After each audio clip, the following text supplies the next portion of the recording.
Salió de Jerusalén y va caminando rumbo a África. Va por el desierto y va leyendo en hebreo el libro de Isaías. Y dice el texto que este hombre venía de adorar en Jerusalén, según el libro de los Hechos capítulo 8, versículo 27. Pero este hombre que venía de estar adorando a Dios en Jerusalén, según 8, 26 y 27, no era salvo, no tenía vida eterna, no era hijo de Dios, aunque era adorador de Dios, iba en dirección al infierno. ¿Por qué? Porque no había depositado su fe en Cristo. Porque si Cristo no muere, no hay perdón de pecados.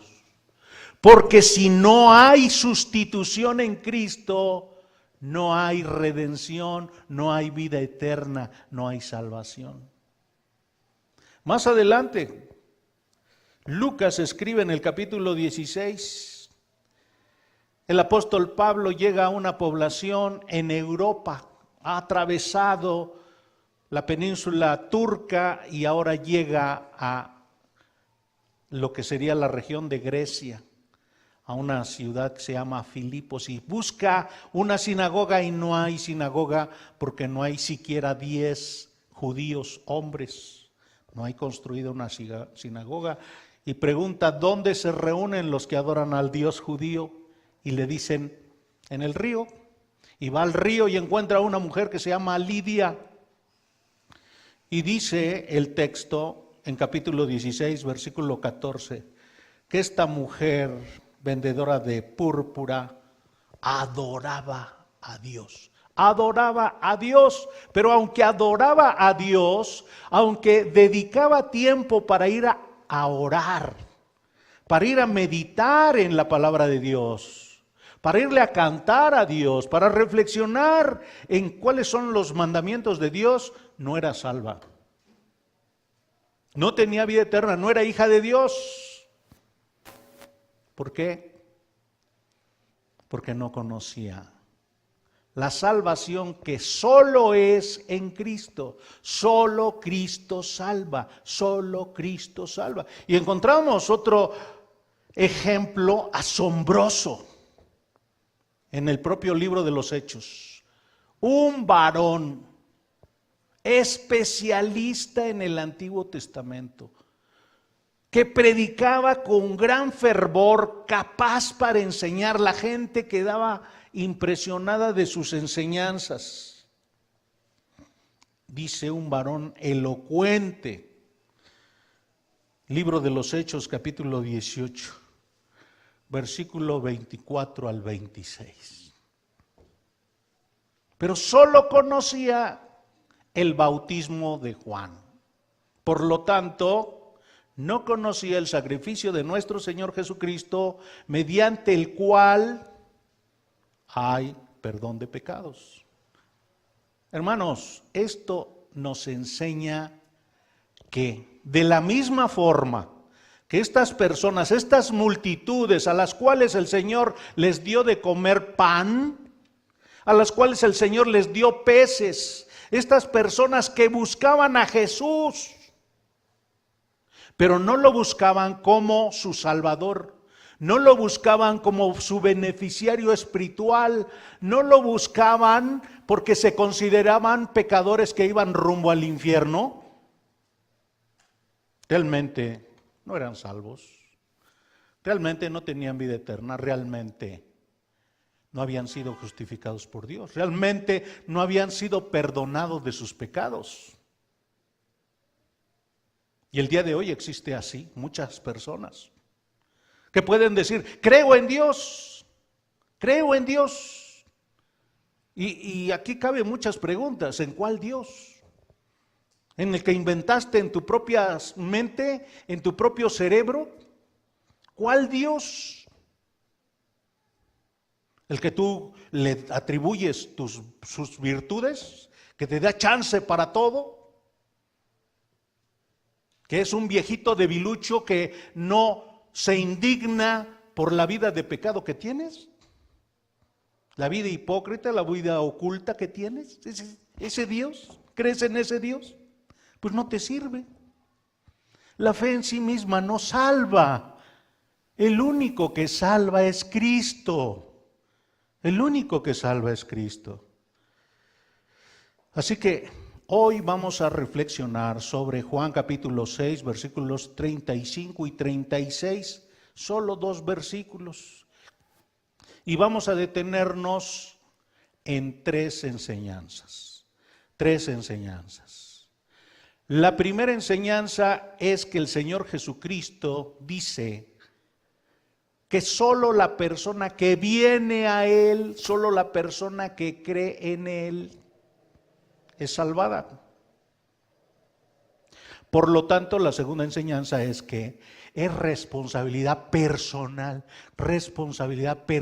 de cada uno venir a Cristo.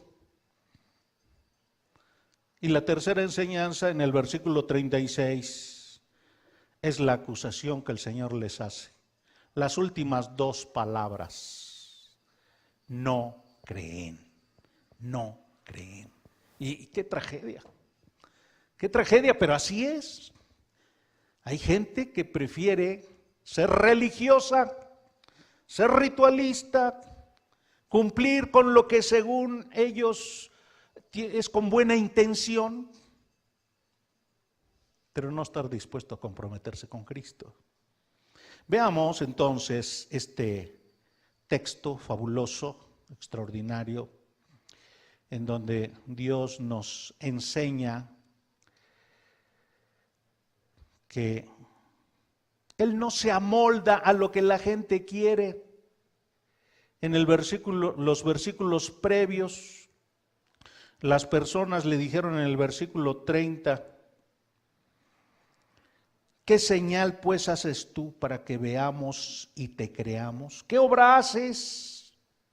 Se les olvidó que había sanado a todos los enfermos, se les olvidó que tenía dominio sobre los demonios, se les olvidó que tenía poder sobre los fenómenos atmosféricos, se les olvidó que habían comido el pan que Él mismo multiplicó y los peces. Pero querían más milagros.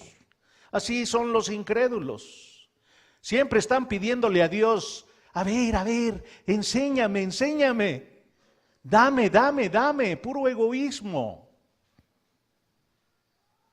Quieren decirle a Dios qué es lo que Dios debe hacer. Dios, estás mal. ¿Por qué no has transformado a mi esposo? Estás mal. Mira qué esposa me estás dando, Señor. Y en cambio yo, mira, pues estudio, enseño, evangelizo, ofrendo y... Dios, por favor, ya, arregla mi vida. Personas que quieren decirle a Dios lo que Dios debe hacer.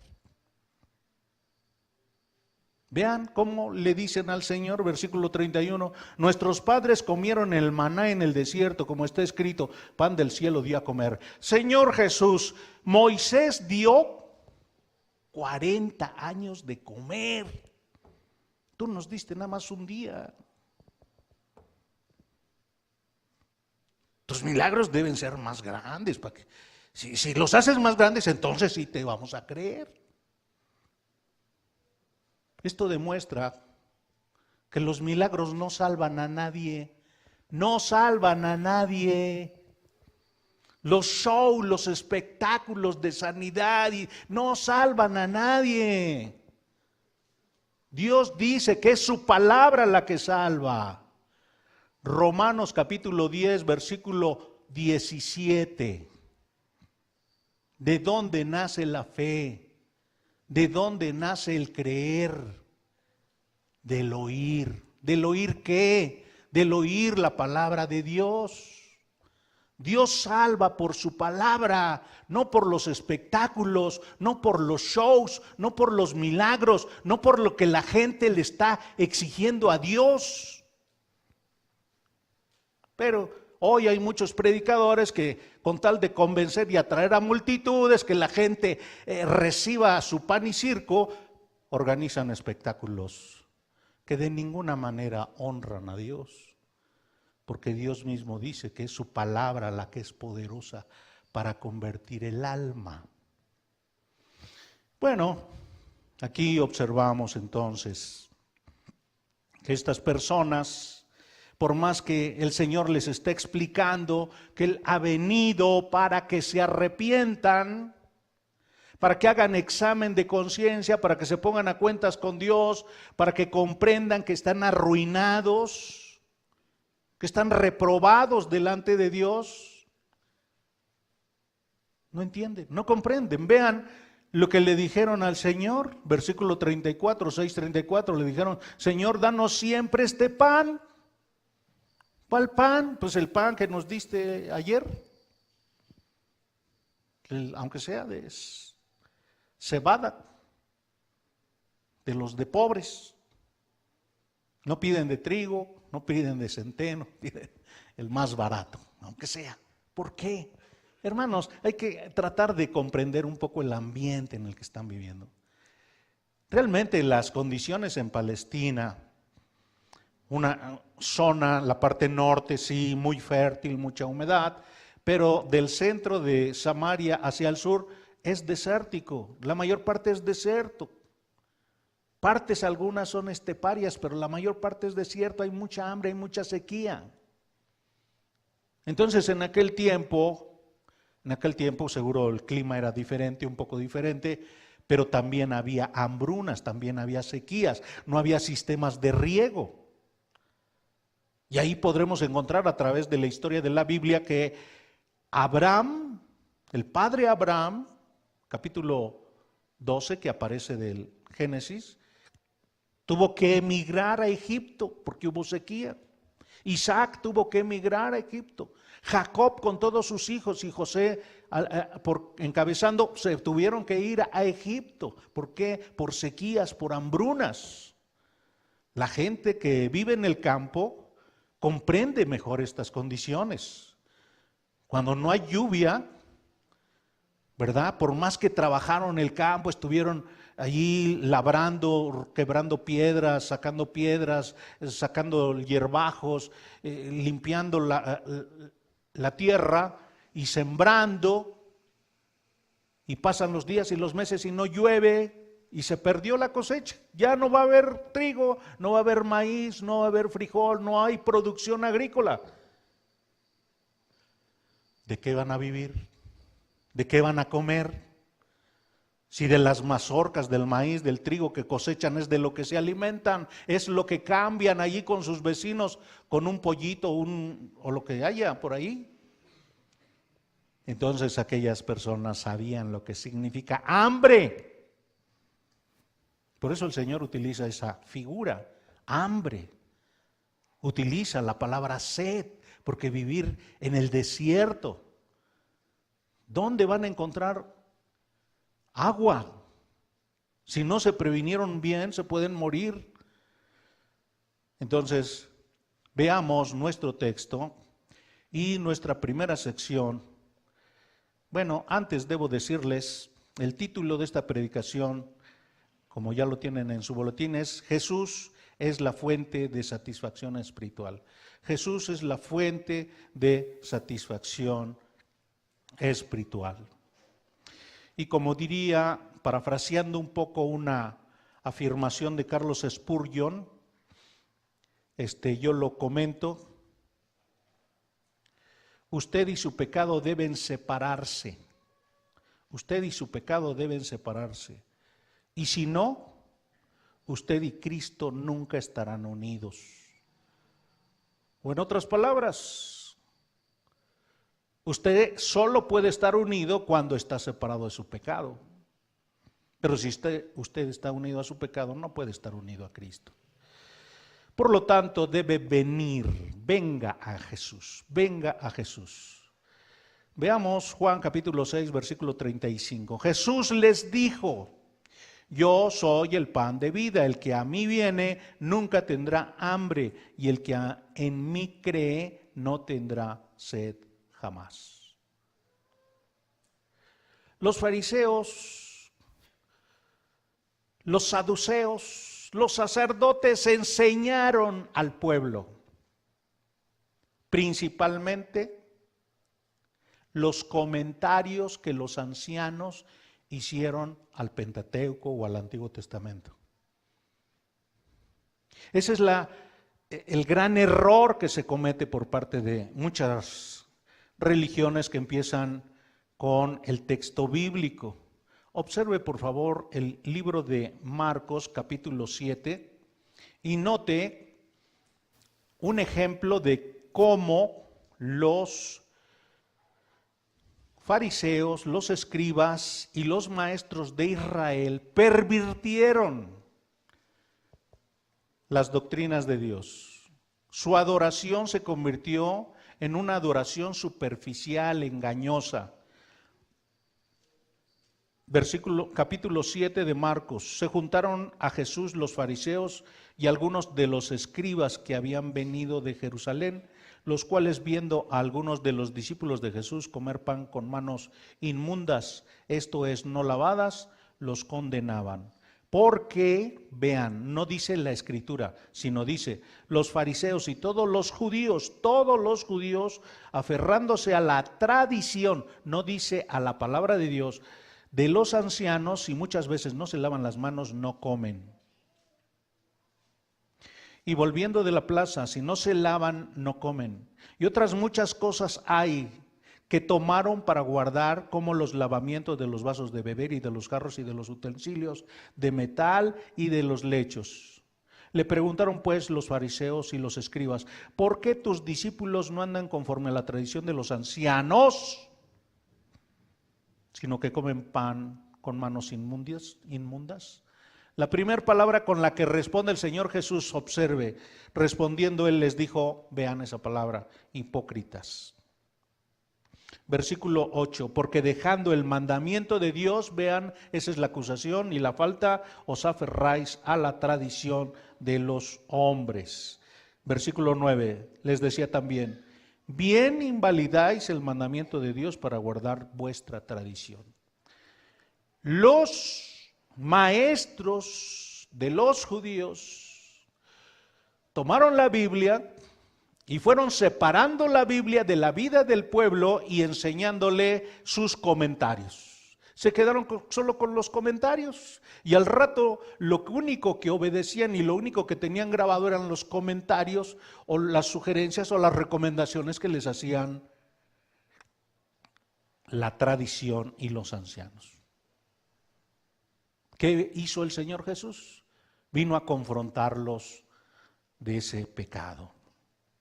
Así que el Señor les dice, yo soy el pan de vida.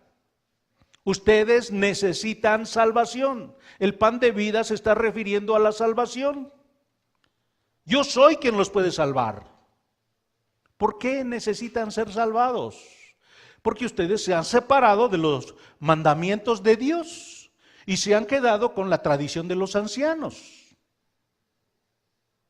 Hablan de Dios, pero su corazón está lejos de Él. Juan el Bautista, ¿se acuerdan de Juan el Bautista? ¿Por qué los llamaba al arrepentimiento? ¿Por qué los llamaba a bautizarse? ¿Qué significaba? Los judíos consideraban a los gentiles, los que no son judíos, paganos, idólatras, pecadores. Son pecadores de pecados escandalosos, de pecados hipócritas, de pecados de todo tipo. Ellos son inmundos. Y decían los judíos, nosotros somos santos, nosotros somos escogidos de Dios, nosotros tenemos entrada al reino de Dios porque nos circuncidamos, porque estamos obedeciendo los mandamientos de Dios. Así. Juan el Bautista viene y les dice, camada de víboras, ¿quién los enseñó a huir de la ira venidera? Y el Señor Jesús le dice, hipócritas, hipócritas, hipócritas. Ustedes creen que aquellos merecen irse al infierno. ¿Y saben en qué condición están ustedes? en la misma. Y solamente las personas que estuvieron dispuestas a arrepentirse, que comprendieron el mensaje de Juan el Bautista, se bautizaron.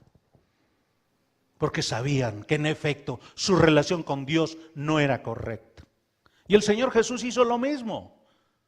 Su predicación siempre fue: arrepiéntanse porque el reino de los cielos se ha acercado. A los ojos de Dios, señores judíos, están reprobados. No les sirve su actitud religiosa. Juan 6:35, Jesús les dijo: yo soy el pan de vida. Pero detengámonos en esta expresión, yo soy. Juan utiliza esta palabra, yo soy, insiste y la subraya en 7 ocasiones, en 7 símbolos de salvación que se aplican a Cristo. Aparece 23 veces en este texto. Es la palabra ego eimi en el texto griego. Pero Dios la utilizó en el Antiguo Testamento. Éxodo capítulo 3, versículo 14. Cuando Dios llamó a Moisés para enviarlos a salvar al pueblo judío que estaba esclavizado en el pueblo en la nación de Egipto, Dios se presentó como yo soy. Porque Moisés dijo: cuando yo me presente con mis paisanos, ¿qué les voy a decir? ¿Quién me mandó? ¿Cómo te llamas? En Éxodo 3:14, Dios, el Creador vivo y verdadero, le respondió a Moisés: yo soy el que soy.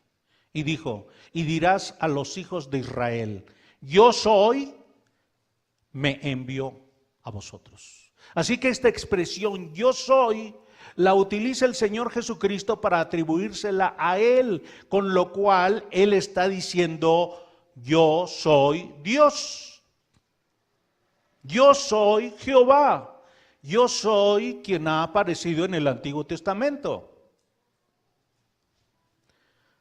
Así que, de la misma forma que Dios se presentó como el yo soy, Jesús es presentado en este evangelio. En este texto, 6:35, versículo 41, 48 y 51, yo soy el pan de vida. Capítulo 8, versículo 12, yo soy la luz del mundo. Capítulo 10, versículos 7 y 9, yo soy la puerta de las ovejas. Capítulo 10, 11 y 14, yo soy el buen pastor. Capítulo 11, 25, yo soy la resurrección y la vida. Capítulo 14, versículo 6, yo soy el camino, la verdad y la vida. Capítulo 15, versículo 1 y 5, yo soy la vid verdadera. Así que Jesús siempre dice: yo vengo a salvarlos, yo soy Dios que vengo a salvarlos, soy su redentor, soy la promesa que Dios le dio a Adán en Génesis 3:15.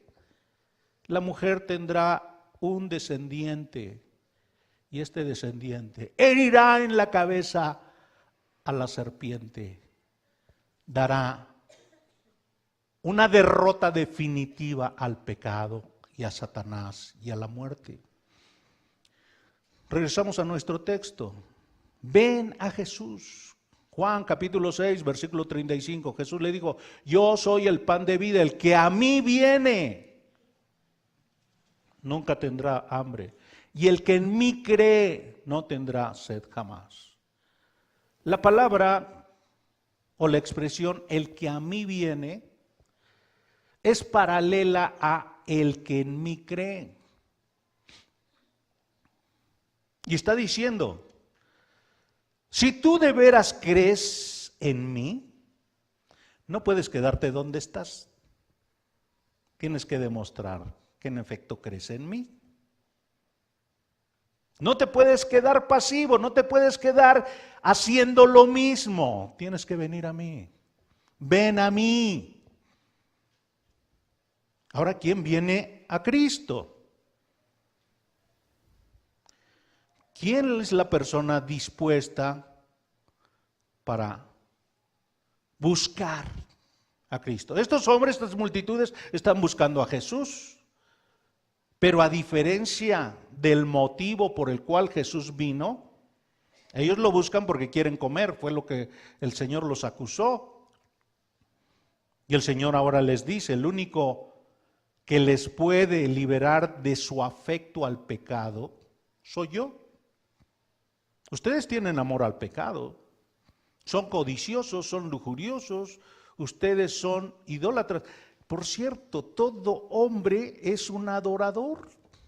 Cambian la gloria de Dios por gloria a otra cosa. Cambian la verdad de Dios por mentira. Romanos capítulo 1. Entonces, toda persona que no conoce a Cristo, toda persona que no ha sido salvada por Cristo, realmente ama algo diferente a Cristo. ¿Por qué se afana? ¿Por qué se esfuerza? ¿Por qué se interesa? ¿Qué es lo que busca? ¿Por qué vive? Bueno, tiene un amor por el pecado. El único que lo puede liberar contra ese amor por el pecado es Cristo. Hay una pasión, hay un anhelo. ¿No quisieran encender el extractor? ¿Está encendido?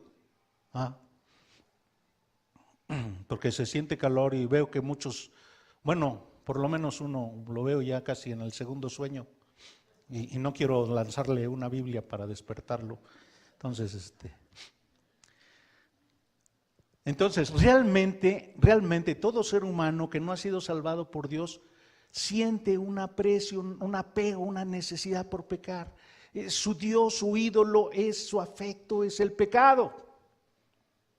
¿Cómo se le hace para que dejemos de amar el pecado y empecemos a amar a Dios?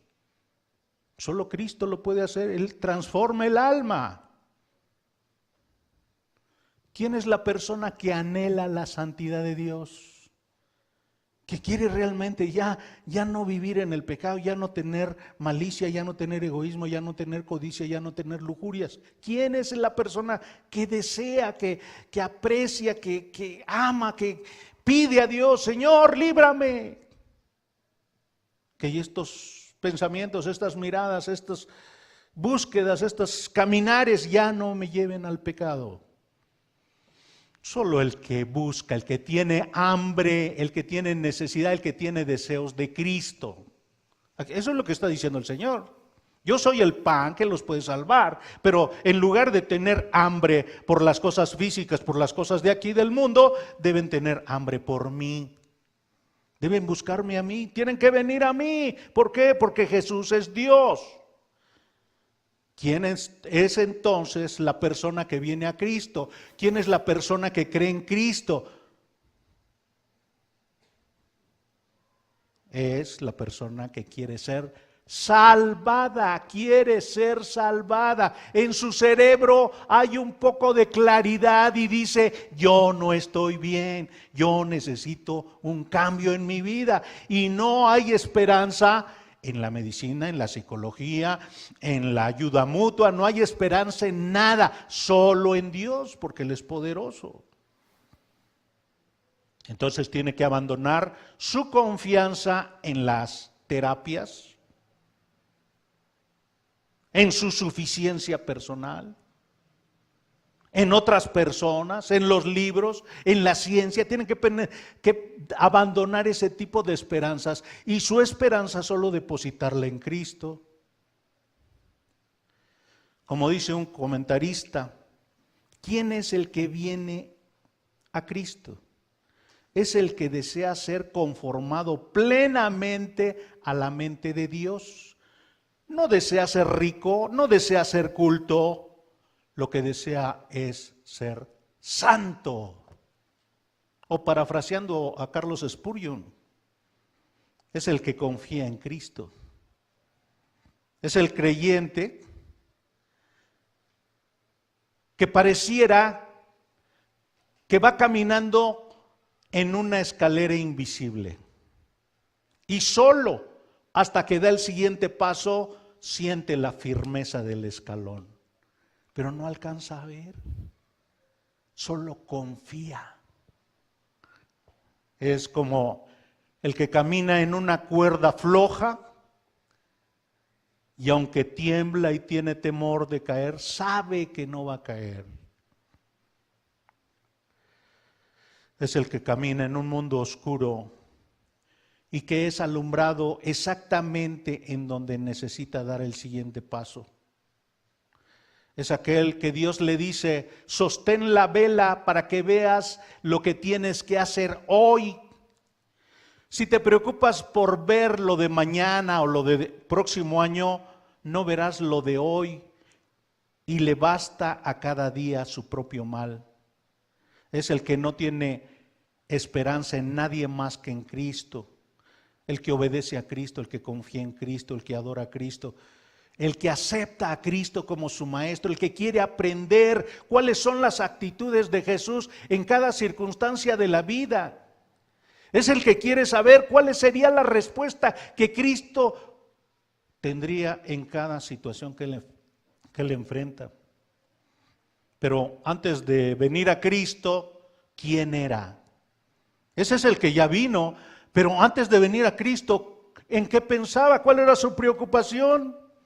Era el que se sentía olvidado, era el que se sentía insignificante, era el que se sentía que no valía nada, o que nadie se interesaba por él, o que era invisible, que nadie sabía quién era. Él era el don nadie,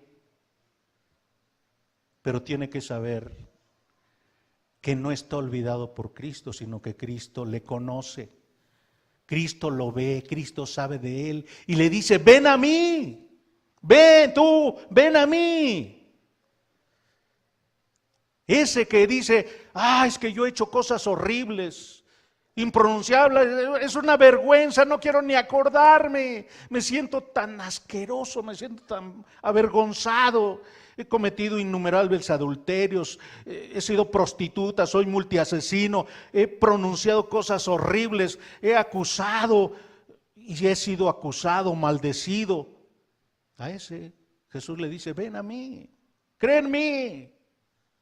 Si vienes a mí no vas a tener hambre nunca. Ya no vas a desear cometer asesinatos, ya no vas a desear cometer adulterio, ya no vas a desear prostituirte, ya no vas a desear cometer esas inmundicias. Otro dirá, pues es que yo uso bastón, yo ya estoy muy viejo, soy inútil.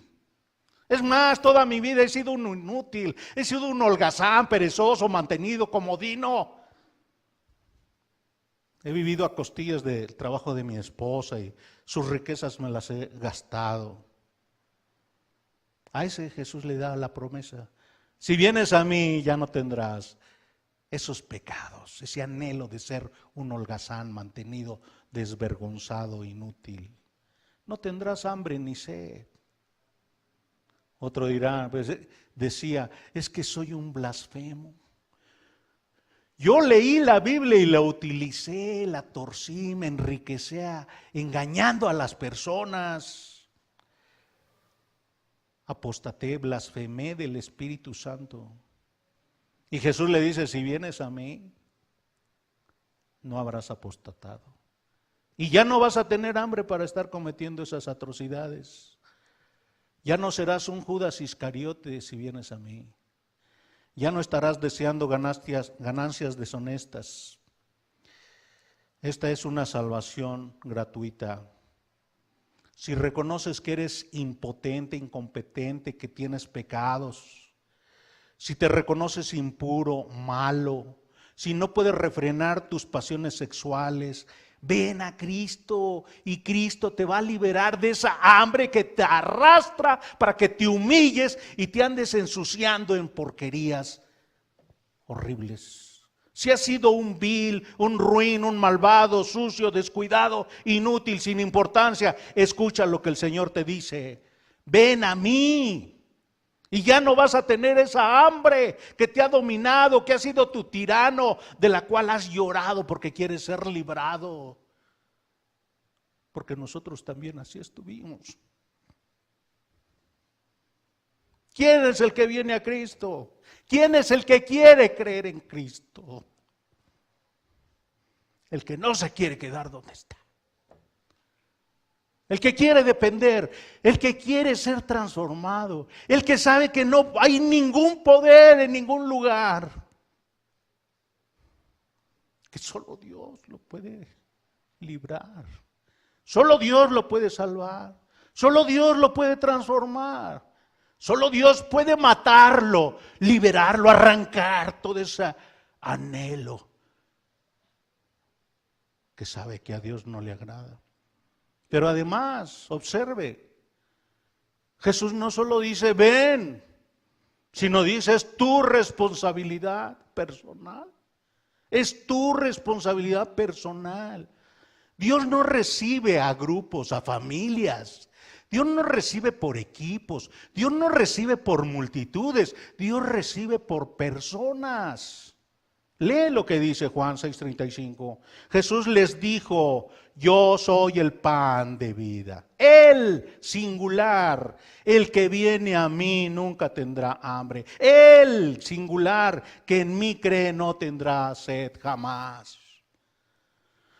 Si preguntamos a los que estamos aquí, ¿somos creyentes? ¿Cristianos? ¿Hemos sido bautizados? ¿Miembros de iglesia cristiananesa? ¿Somos discípulos de Cristo? ¿Somos hijos de Dios? ¿Somos herederos juntamente con Cristo de las glorias del Padre? Sí, debemos contestar afirmativamente. Pero en este texto el Señor está hablando de un hambre extenuante, un hambre desesperante. Un hambre que solo aquellos que han sentido dolor pueden desear a Cristo. Son aquellos que ambicionan con todo su ser, tienen un fervor, tienen una pasión, tienen una necesidad indescriptible por Cristo.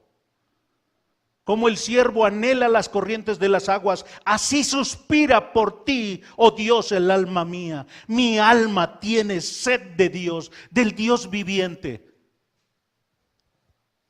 Así dice el salmista. Y en otro lugar, oh Dios, tú eres mi Dios, te buscaré con afán. Mi alma tiene sed de ti, mi carne te anhela cual tierra seca y árida donde no hay agua. ¿Por qué hemos deseado el pecado? No porque queríamos satisfacción. Y nos batíamos en el pecado y más pecado y más pecado y frustración y insatisfacción y amargura y sentimiento de culpa y suciedad y ya no quiero esta vida. Bueno, pues ahora cambiemos ese anhelo, esa hambre, esa sed por el pecado, esa ambición por pecar, por Cristo. ¿Cuál es la intensidad de nuestro interés por Cristo? ¿Cuál es verdaderamente nuestro amor por Cristo? ¿Cuál es nuestro anhelo de Cristo? ¿Cómo es nuestra relación con Él? ¿Es un pasatiempo? ¿Solo 45 minutos? ¿50 minutos? ¿Hora y media? ¿Está bien? 3 horas. Bueno, hora y media y hora y media. ¿Con eso es suficiente? ¿O es cada instante de nuestra vida? Nuestra vida no tiene sentido, no tiene significado si no anhelamos a Cristo.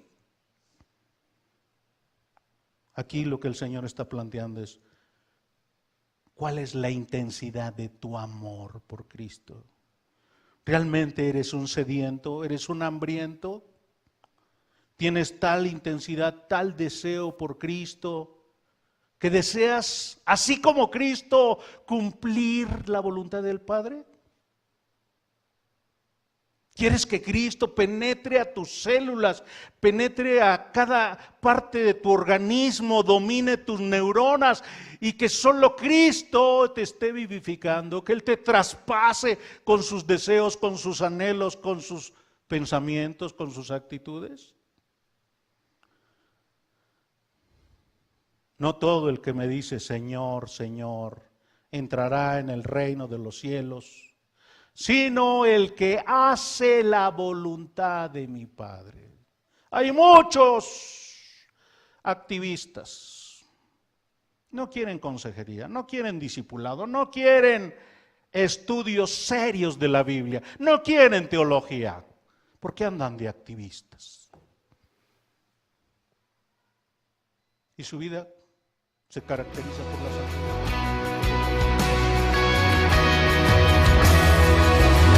Castillo fuerte es nuestro Dios, defensa y buen escudo. Con su poder nos librará en este trance agudo. Con furia y con afán